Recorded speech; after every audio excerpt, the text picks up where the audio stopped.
Okay, so it's been a real long time since I saw a horror film, and there's no NXT UK, and I have Peacock, so I was like, well, let's watch one. So, The Black Phone, 2021 horror film with Ethan Hawke as the Grabber. So, if you've seen trailers for this, you mostly there's a guy who's in a really, I always say, well-crafted two-piece face mask.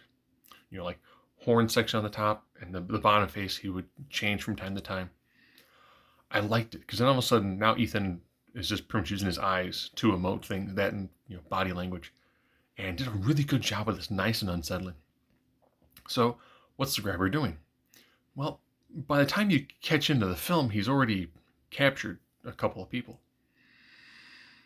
and in this film, he ends up capturing one of the, like, I guess you can pretty sure who he's going to kidnap because he's the main male lead.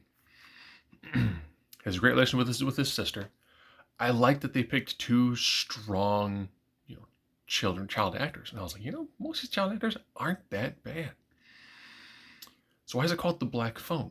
Well, in the Grabber's basement, or I guess dungeon, for lack of a better term, there's a black phone that doesn't work. I won't go too much into it, but it's a phone that doesn't work according to his character. The middle of this film does a nice job actually building on the other characters that were captured. I like that aspect of it. I liked how the beginning of the story worked pretty well. The middle ends up building towards the finale where everything kind of makes sense. And I know some people didn't like it as much because it does hit weird tonal shifts. I loved the amount of negative space used in this. Lots of times it's just, here's the captured kid, here's the room that he's in. And as they're going farther along, oh, there's other spaces in the room. Okay. Other things have happened, other things are going on. Okay. Really, really love when there's no additional music added to a movie. When you're walking upstairs and you're trying to keep things quiet, hearing the sound of the door creak, hearing the sounds of people breathing, work really, really well. There's lots of times too where there's not a lot happening, so scenes are really given time to breathe. This isn't a frantically paced film at all.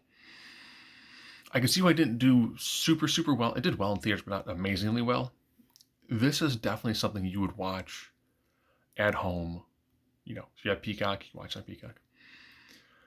Something like that. Just it has that nice isolated feel to it, and I enjoyed it. Those were actually very, very well done.